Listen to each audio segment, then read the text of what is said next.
വർക്കല കല്ലമ്പലം റൂട്ടിൽ Njekkad government higher secondary സ്കൂളിന് സമീപത്തെ Janata library and reading room സംരക്ഷണമില്ലാതെ നശിക്കുകയാണ്.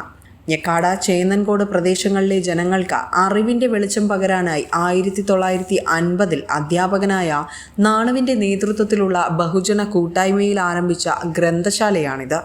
സംഭാവനയായി ശേഖരിച്ച പുസ്തകങ്ങളുമായി കടമുറികളിലും വീടുകളുടെ വരാന്തകളിലുമാണ് സ്ഥാപനം തുടക്കത്തിൽ പ്രവർത്തിച്ചത്.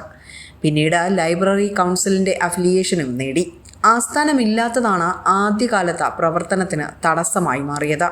പഞ്ചായത്ത് അംഗവും അധ്യാപകനുമായിരുന്ന ഗോപാലകൃഷ്ണക്കുറുപ്പിന്റെ നേതൃത്വത്തിലുള്ള ജനകീയ സമിതി നാട്ടുകാരിൽ നിന്ന് പിരിവെടുത്ത് ചേന്നൻകോട് ജംഗ്ഷനിൽ കല്ലമ്പലം വർക്കല റോഡിനോട് ചേർന്ന് 2.5 സെന്റ് സ്ഥലം സ്വന്തമാക്കി.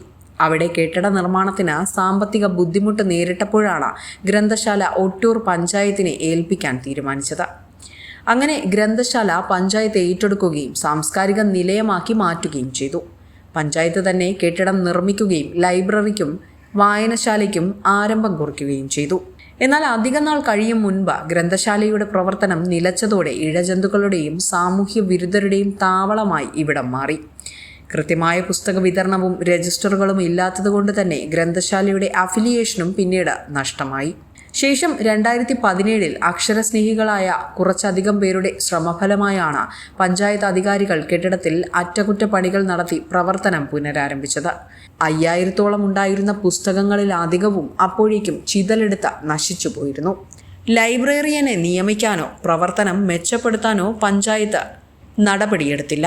കഴിഞ്ഞ 5 വർഷമായി സ്ഥാപനത്തെ അധികൃതർ മറന്ന മട്ടാണ്. ഒറ്റൂർ പഞ്ചായത്തിന് കീഴിൽ മികച്ച സാംസ്കാരിക നിലയമായി പ്രവർത്തിക്കേണ്ട സ്ഥാപനമാണ് ഇപ്പോൾ അധികാരികളുടെ അവഗണന കാരണം ഇല്ലാതാകുന്നത്.